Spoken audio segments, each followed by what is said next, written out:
Hey everyone what's up, बहुत बहुत स्वागत है आप सभी लोगों का इस अमेजिंग से सेशन के अंदर। आज हम लोगों ने इंडियन कॉन्ट्रैक्ट एक्ट के ऊपर एक टेस्ट लिया था सुबह सुबह, और सुबह 10 बजे ये टेस्ट हमारे टेलीग्राम चैनल के ऊपर अपलोड कर दी गई थी। बहुत सारे बच्चों ने इस टेस्ट का फायदा उठाया और अब आज मैं इसके आंसर्स को डिस्कस कर रहा हूं। कोई बात नहीं, अगर आप टेस्ट नहीं दे पाए तो मैं जानता हूं एमटीपीज आप हमारी चल रही है इंस्टीट्यूट की, तो एमटीपी के साथ क्लैश हो गई, बट कोई टेंशन की बात नहीं। आप बाद में आप बाद में टेस्ट दे दीजिए और उसके बाद आप ये वीडियो को देख लीजिएगा। इस वीडियो के कमेंट सेक्शन के अंदर आपको टेस्ट के पेपर्स की लिंक मिलेंगी और दूसरा ये आंसर तो है ही इसके अंदर, तो वीडियो के कमेंट सेक्शन में मैं टेस्ट पेपर की लिंक आप लोगों के साथ शेयर कर दूंगा। ठीक है, चलिए सबसे पहले अगर मैं बात करूं तो 30 मार्क्स का यहां पे आपको पूछा गया था, जिसके लिए आपको 1 आवर अलोकेट यहां पे हुए थे। सारे क्वेश्चंस कंपलसरी थे, मैक्सिमम टाइम 1 आवर था, 15 मिनट्स रीडिंग टाइम यहां पे दिया गया था। सबसे पहला क्वेश्चन काफी आसान, इंडियन कॉन्ट्रैक्ट एक्ट के ऊपर डिफाइन ऑफर को आपने एक्सप्लेन करना था, essential elements of valid offer और कैसे वैलिड ऑफर डिफरेंट होता है इन्विटेशन टू ऑफर से। डेफिनेशन के ऊपर 1 मार्क था बेटा।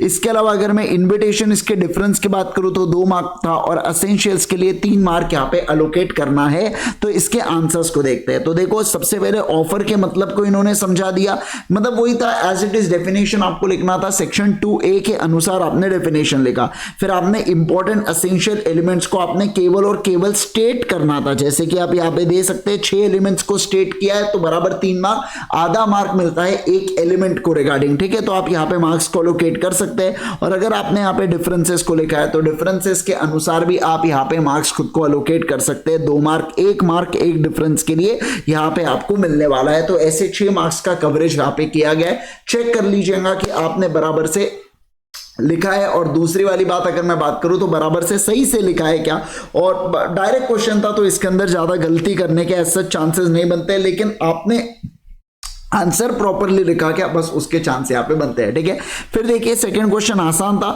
मिस्टर वाई एक devotee and wants to donate elephant to the temple as a core part of the ritual worship.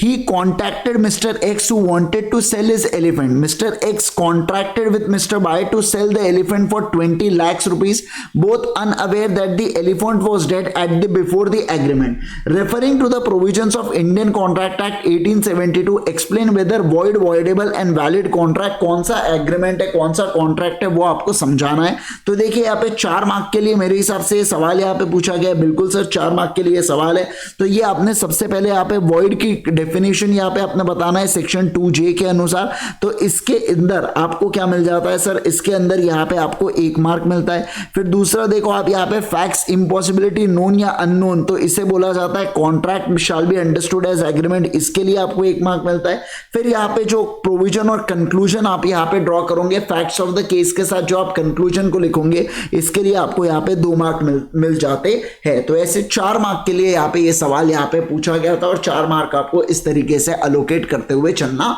है। नेक्स्ट वाले सवाल के ऊपर आएंगे। क्वेश्चन नंबर 3 देखो क्या बोल रहा है।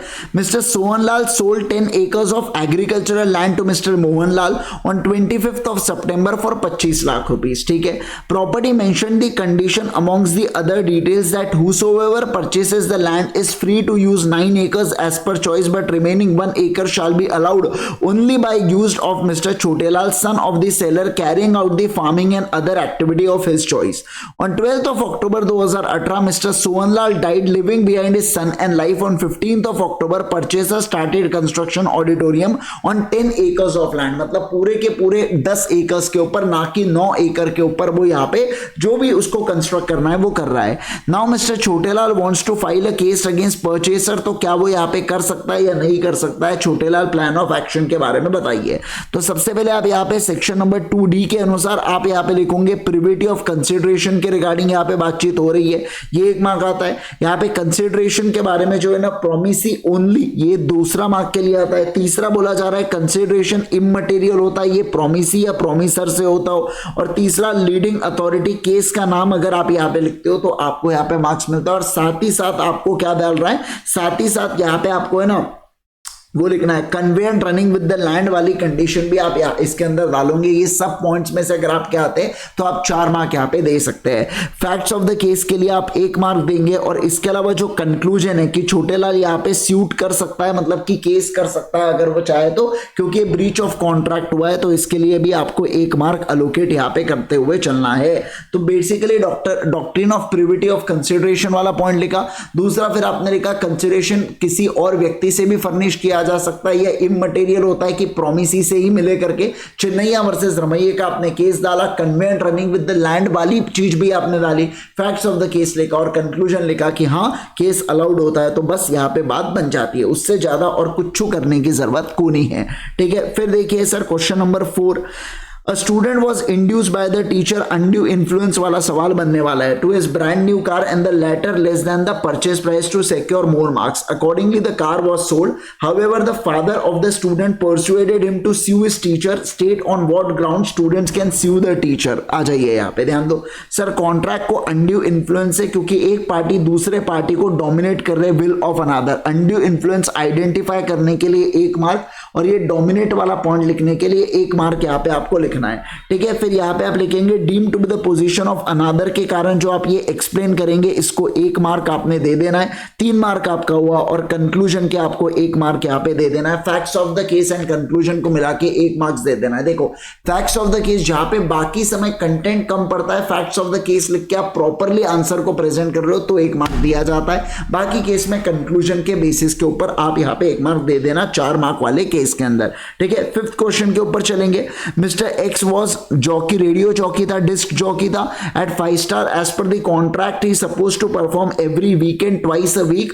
Mister X paid 1500 per day. However after a month X wilfully absent himself. तो ऐसे केस के अंदर होटल के पास क्या राइट है? अगर वो इंटरेस्टेड इन कंटिन्यूएंस है तो क्या होटल रिसाइन कर सकता है, और ये सारे चीजों के ऊपर सवाल पूछा गया है। परफेक्ट सवाल है।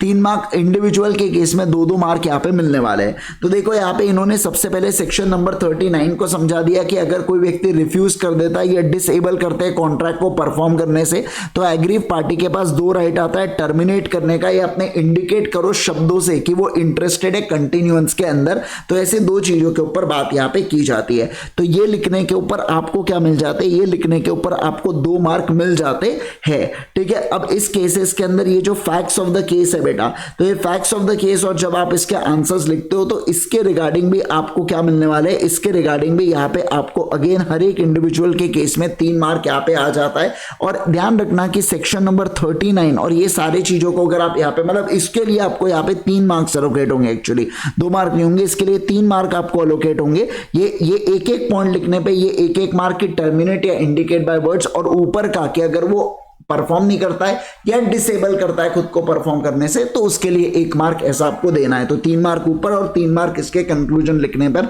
आपको मिल जाते हैं, यानी कि 6 मार्क का आंसर यहाँ पे आपका बन जाता है। क्या?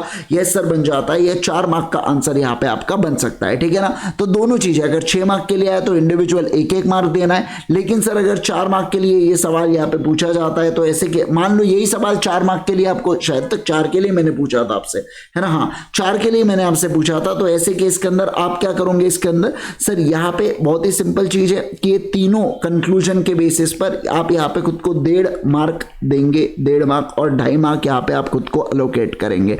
2.5 मार्क कैसे अलोकेट करेंगे सर? इसके लिए 1-1, ये सबसे ज्यादा इंपॉर्टेंट है, और आधा इसके लिए और 1.5 मार्क इसके लिए, आधा मार्क आपके कंक्लूजन के लिए आप यहाँ पे अलोकेट करते हुए चलोगे। वैसे अगर मैं बात करूं तो इंस्टीट्यूट ये सवाल को 6 मार्क के लिए तो पूछेंगे ही पूछेगा, क्योंकि जहाँ पे 3 सबसेक्शन वो आपको दे रहा है तो 6 मार्क आना ही है। लेकिन ठीक है, जबरदस्ती अपने को 4 मार्क में घुसेड़ना है तो वो भी अपन लोग फिर उसको थोड़ा सा आंसर्स में अपन खेल सकते हैं। ठीक है ना? चलिए आइए, उसके बाद क्वेश्चन नंबर 6 के बारे में बात किया। यहाँ पे बहुत ही प्यारा सा क्वेश्चन था ये। नेसेसरी को लेके यहाँ पे सवाल पूछा गया था कि अगर आपने नेसेसरी सप्लाई किया किसी माइनर को तो ऐसे केस के अंदर क्या आप उससे पैसा वसूल कर सकते हैं क्या? और बराबर 3 सबसेक्शन थे, मतलब हर एक सबसेक्शन के इंडिविजुअल कितने मार्क के लिए आएगा? 2 मार्क के लिए आएगा। If I am not wrong 6 mark का ये सवाल यहाँ पे आपका होना चाहिए। सवाल देख के समझ में आ रहा है ये 6 मार्क का है करके, है ना? तो 6 मार्क का है, क्योंकि टोटल 30 मार्क्स यहाँ पे अपना बन जाता है। फिर अब देखिए, claim for necessary section number 68 के अनुसार यहाँ पे आपने आइडेंटिफाई किया कि जिसको आप यहाँ पे बाउंड टू सपोर्ट मतलब तो ऐसे ही इसमें ये सारी बात है। तो अगर आपने इसको लिखा तो इसका आपको 1 मार्क मिलता है और इसके कंक्लूजन के ऊपर 1 मार्क मिलता है। दूसरा, इसके यहाँ पे भी आप क्या करोगे, इसको आपको 2 मार्क मिलेंगे और इसको भी आपको क्या मिलने वाले हैं, 2 मार्क यहाँ पे मिलते हुए चलेंगे। या हम ऐसा भी कर सकते हैं, कैसा किया जा सकता है सर बताइए जरा। मैं ऐसा कहना चाहता हूं आपके साथ कि सर हर एक इंडिविजुअल केस के लिए आपको यहाँ पे 1.5 मार्क, मतलब हर एक इंडिविजुअल इंस्टेंसेस को समझाने के लिए यहाँ पे आपको 1.5 मार्क्स मिलेगा और जो मेन आपका जो आंसर सेक्शन नंबर 68 का है उसके लिए आपको 1.5 मार्क मिलेगा। तो हर एक इंडिविजुअल के लिए कंक्लूजन ड्रॉ करने के लिए 1.5 मार्क आपने देना है और उसके बाद आप यहाँ पे क्या करेंगे, और उसके बाद जो मेन वाला आपका आंसर था उसके लिए भी आपको क्या मिलने वाला है, उसके लिए भी आपको यहाँ पे 1.5 मार्क मिलने वाला है, बराबर। तो ये हो जाती है पूरी चीजें समाप्त। इस तरीके से आपने अपने आंसर्स को डिस्ट्रीब्यूट करना है, इस तरीके से अपने आंसर्स के जो भी आपने आंसर्स लिखे उसके अंदर मार्क्स को आप यहाँ पे डिस्ट्रीब्यूट करते हुए चलिएगा, ठीक है। चलिए, तो होप सो आप सभी लोगों के लिए वीडियो बहुत ज्यादा यूजफुल रहा। मैं आपको बता दूं कि हमने आप लोगों के लिए सीए फाउंडेशन की जो समरी बुक है और सीए फाउंडेशन की जो हमारी क्वेश्चन बैंक है जिसके अंदर पुराने आरटीपी, एमटीपी, पीवाईक्यू सब कुछ अवेलेबल है, तो इन सारे चीजों का हमने ई बुक फॉर्म भी आप लोगों के लिए लेके आ गया है जो आप igsir.in के ऊपर चेक कर सकते हैं और ई बुक से भी पढ़ाई चालू कर सकते हैं जिसमें आपको तुरंत एक्सेस मिलता है, एकदम तुरंत में आपको एक्सेस यहाँ पे मिल जाता है। अगर आप इस चैनल के ऊपर नए हैं तो जरूर से सब्सक्राइब कीजिएगा चैनल को।